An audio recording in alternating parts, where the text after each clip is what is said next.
You're such an idiot. Can't you handle this more efficiently? It's infuriating just to watch you. The harassment from my sister-in-law, Michelle, escalated day by day, even starting to interfere with my work from home. But I didn't let it break me because there was a job I desperately wanted to complete. My name is Amanda Smith, 29 years old, working as a contract employee for a certain company. I live modestly with my dad, who takes over the household chores to relieve my busy schedule. He races through life without a break, raising me on his own. Gradually, I wanted to ease his burden a bit. When I was still in elementary school, my dad placed his large hand on my head and said, "You don't have to try so hard with the housework. Use your time as you like. That makes me happier." Dad was always kind and generous, no matter how tired he was. Secretly, I wished for his happiness. I hoped Dad would find great happiness someday. This small wish came true a few years ago when Dad's new wife, Barbara, entered our lives. Barbara, with her daughter Michelle, moved into the house where Dad and I lived. Barbara was honest and kind-hearted, a wonderful woman. In contrast, her daughter Michelle was prideful and cunning. It didn't take long for Michelle, initially quiet and reserved, to show her true colors. One day, as usual, I prepared lunch for Dad and sent him off to work. Barbara was away on a business trip since yesterday, and Michelle, a college student, should have had lectures today. I decided to prepare her lunch before she woke up. Even with 4 in the family, I still managed all the household chores. Working from home gave me some flexibility, and I didn't mind cleaning or cooking. It was a nice break from work, refreshing my mind.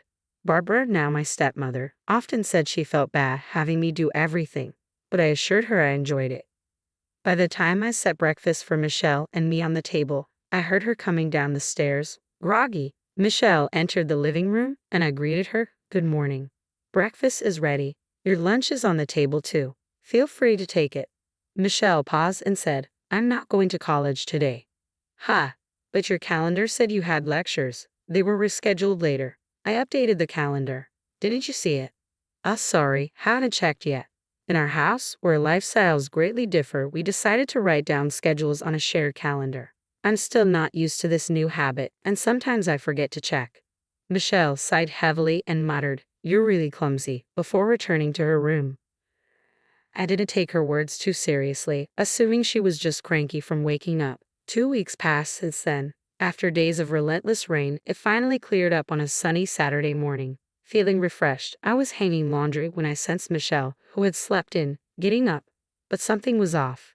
She rushed from the bathroom to the upstairs, then hurried back down, looking around the living room. "Hey, where's my skirt?" Michelle's demanding tone was suddenly directed at me. "If you mean the one in the laundry basket yesterday, I'm about to hang it." "No, the one I asked you to wash separately 2 days ago. I told you at dinner, remember?"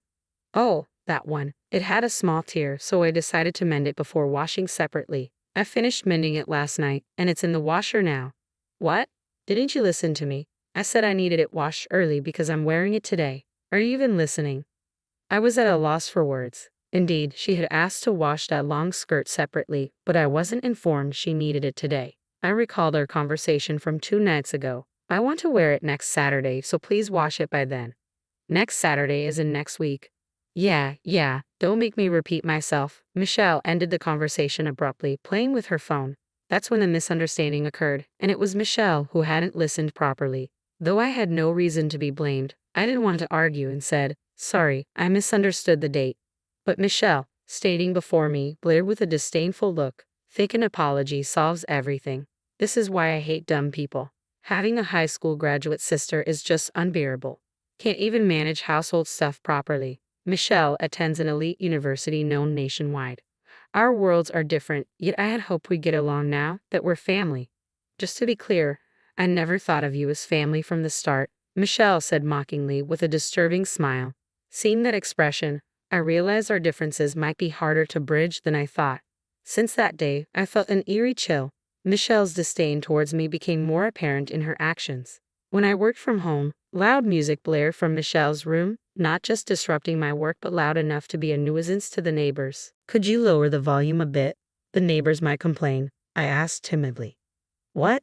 Don't boss me around. I'm annoyed by the typing sounds from your room," she retorted, slamming the door in my face. On another occasion, Michelle brought friends home and loudly declared, Isn't it embarrassing having the high school graduate sister who can't even get a decent job? I wish she'd move out soon. One of her friends, leaving jokingly, said to my door, "Sorry for disturbing. Michelle feels sorry for you, so please move out soon, okay?" Her friends laughed as they passed my room. These harassments always happened when our parents were away. In front of Dad and Barbara, Michelle played the role of a good sister, eerily amicable towards me. Before long, Michelle graduated from university and secured a job at a major corporation. Within a year, she got engaged to her company's superior. By then, I had moved out to live alone, freeing myself from daily harassments and gradually regaining a peaceful life. One day, an invitation to Michelle's wedding arrived. The ceremony was to be held overseas. Sighing, I placed the invitation on a nearby table. About 3 months later, I boarded a plane from Los Angeles International Airport to France. Since moving out, I had become distant from my family. I was worried about Dad, but Barbara was with him.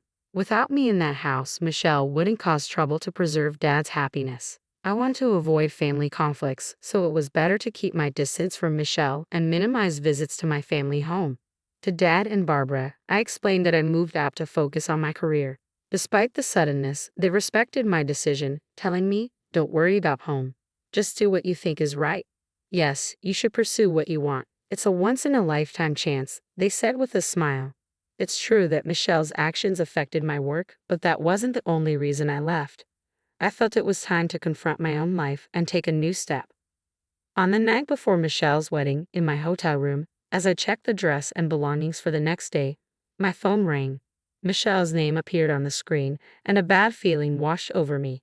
Hesitantly, I answered the phone. It was Michelle's voice after several months. "Hey, long time no see. Where are you right now?" she asked. "I'm in a hotel in Paris," I replied. There was a brief pause in the conversation, then laughter erupted from the other end. "Really went, huh? Are you stupid? How crazy can you be?" she mocked. "What do you mean, the overseas wedding was a lie?" "Fooled you as expected. I'll send the real invitation later, okay? By the way, if you don't show up, I'll ruin something very dear to you," she threatened.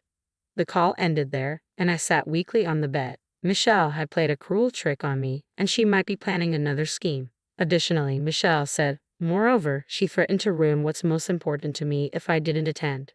Such an act could harm not just me but Dad and Barbara as well. Michelle could easily do something like that. The peace I had regained seemed to crumble in my mind. As long as Michelle and I are family, the situation will continue. I have no choice but to meekly follow Michelle's actions always. Then my thoughts abruptly stopped. Why did I leave home? Wasn't it to fully pursue what I wanted? I haven't achieved anything yet. Instead of feeling weak, I should work to change the situation. Even someone like me can find a way to stand up to Michelle. I rose from the bed and reached for the curtains by the window. Outside, the Parisian night unfolded. Life is strange sometimes. When wandering in the dark, the path forward is illuminated and becomes clear. This was one of those moments. I closed the curtains, turned off the light, and slid into bed. The earlier anxiety had vanished, replaced by a soothing drowsiness. I closed my eyes slowly. Eventually, I spent about a week in France, taking the opportunity to enjoy sightseeing before returning home recharged. I returned to the US and threw myself into work, forgetting to eat and sleep. I spent days glued to my computer, my mind running at full speed, devouring documents and typing furiously. After 2 months of this lifestyle, I visited a specific place. Walking down the main street in front of the station, I entered one of the buildings. Exiting the elevator on the 3rd floor, I knocked on the first door down the hall. A soft female voice invited me in from inside. In my tote bag was a thick file. At home, inside was a large amount of copy paper that I had printed out. I intended to hand these to someone. As I touched the doorknob, a wave of nervousness made my fingers tremble. It's okay, I've done everything I could. Now it was up to fate. I calmed myself down and quietly stepped into the room. On the day of Michelle's wedding, I had called the venue to inform them of my absence. Michelle probably thought I underestimated her, that high school graduate fool. Prideful Michelle, always needing to feel superior. But now, I understood Michelle lacked something vital, something I possessed but she did not. A knock on the dressing room door and a man peeked in. "Excuse me, it's almost time. Are you ready?" "Yes, I'm ready. I'll be right out," I replied. I picked up a Western book from beside me and left the room. At the same time, Michelle's wedding reception was underway. Stephen, her husband, was the son of a corporate president. Among the guests were some notable figures, and Michelle was inwardly proud. While everyone enjoyed the grand food and friends' performances, a man discreetly approached Stephen. After whispering something, Stephen said to Michelle, "Amanda isn't coming today. She appeared on TV. Did you know?" Michelle was taken aback, clueless. Looking towards the guests, she noticed some commotion among Stephen's invitees. It was also streamed online. Seems to be quite a topic. A colleague from Michelle's company nearby was heard speaking on her phone. "I've read this book too. Just released last month, and already going for a reprint. It's a foreign sci-fi novel. The author passed away long ago, but it turns out it's written by a globally renowned scientist," someone started saying. Online, another colleague at the same table mentioned, "That's the one that's been trending on social media recently, right? It's got futuristic predictive scenes, and a friend told me it's interesting." A translator named Amanda Smith. "She was on a show today." Now, Amanda Smith, isn't that Michelle's sister-in-law's name? Hearing this, Michelle immediately opened her mobile phone. A search on her timeline brought up my name. The top article read, "Historic Scientist's Posthumous Work Discovered." Interview with translator Amanda Smith on her encounter with the book. The wedding venue was already buzzing with this news. Amid the commotion, the ceremony soon concluded. After changing in the dressing room, Michelle stepped into the hallway to see her parents and Stephen, along with Stephen's parents, in a tense atmosphere. "Such an embarrassment, being the subject of harassment. We were clueless, and now we don't even know how to respond to inquiries from acquaintances," said Daniel, Stephen's father and the head of a major corporation, in a stern tone. "I've dined with Michelle numerous times, but she never once mentioned her sister-in-law Amanda. Are they on bad terms? You know, I value family bonds. I was lenient because Stephen seems smitten, but I hear some women at the company don't think highly of Michelle. Do you think I know nothing?" Finally, Daniel added, "You better make this right. Call Amanda immediately. Arrange for me to meet her directly. If you can't reach Amanda, consider this marriage null and void." Doing away with a marriage was easy for someone like Daniel. If the marriage were called off after such a grand ceremony, it would severely tarnish Michelle's reputation. She'd be too embarrassed to face her colleagues, and her friends would surely ridicule her. Michelle, pale-faced, frantically pulled out her mobile phone. First call, second call, only the hollow ring. Fifth call, the automated voice responded, "The number you're trying to reach is not answering." "Maybe she's blocked you," her father suggested. "No way. Amanda must just be busy," Michelle defended. "Skipping a day on the wedding itself is not normal, unless there's an accident or illness, especially for family. I don't want to invite more trouble into my home. A woman like you, prone to problems, is clearly not suitable for our family," Daniel concluded. "But the ceremony is already over, Stephen. Don't just stand there. Say something." Michelle looked at Stephen with her characteristic pleading eyes. But Stephen turned away, refusing to look at her. At that moment, Michelle realized something. Her parents, standing behind her, were silent, just observing. They could have defended their daughter, but hadn't said a word. "Mom, it's not my fault, right? Tell them it's not my fault," Michelle pleaded. Barbara smiled ruefully and said, "Actually, I got a call from Amanda yesterday. She said she couldn't make it to the wedding for some reasons. It's a long story, but you'll understand soon. It might be inconvenient for both of you, but she asked for forgiveness just this once. It's a big moment in her life." That's what Amanda said. "What do you mean you knew about today? You knew and didn't tell me?" Michelle exclaimed. "Yes, exactly. If I had told you, you would have interfered, right? After all the trouble you've caused. Amanda, you never learn. Really, you're impossible." "I felt like I failed as a mother." Michelle listened with a defiant expression. "We thought if you experienced some hardship, you'd understand," I continued. "So Dad and I discussed it, and as bad as we felt for Amanda, we decided to turn a blind eye. It seems this is a family matter. We, as outsiders, should leave." But someone interjected, "Wait, please. We're not done here. I'll bring Amanda, I promise. Please reconsider." "Daniel, I don't want to be addressed by my name by you. Do you want to anger me further?" I warned. Even Michelle fell silent under Daniel's stern gaze. This time, she had picked the wrong battle. She watched, dismayed, as Stephen and his parents walked away, tasting her biggest defeat. Finally realizing her emptiness after successfully appearing on the TV show, I was dining with an acquaintance at a French dinner at a luxurious hotel. Across from me sat Pamela, a dignified, calm elderly lady. I chose this place to celebrate. I wonder if a more casual setting would have been better, I admitted nervously. No, I'm really grateful. It's my first time dining somewhere like this, so I'm a bit nervous, Pamela replied. I like your honesty. Just be yourself. I don't like formalities either. Enjoy the meal to the fullest. Pamela's titles included French literature researcher, translator, and translation school lecturer. She was also my mentor. I once found an old Western book among Mom's belongings. Dad said its origin was unknown. It appeared to be a novel written in French, with notes throughout indicating Mom had read it repeatedly. I remembered how Mom hummed foreign songs while cooking or doing laundry. It happened before I could remember clearly. Could those lyrics have been in French? I started reading the book bit by bit, translating with a dictionary, and got absorbed in its world. I became enchanted with the French language. I devoured French books and translated my favorites. I was so engrossed that I lost track of time. After becoming a working adult, I started attending translation school during nights and weekends. One of my teachers, impressed by my language skills, introduced me to translation work. I was delighted to take it on, especially since it could be done from home.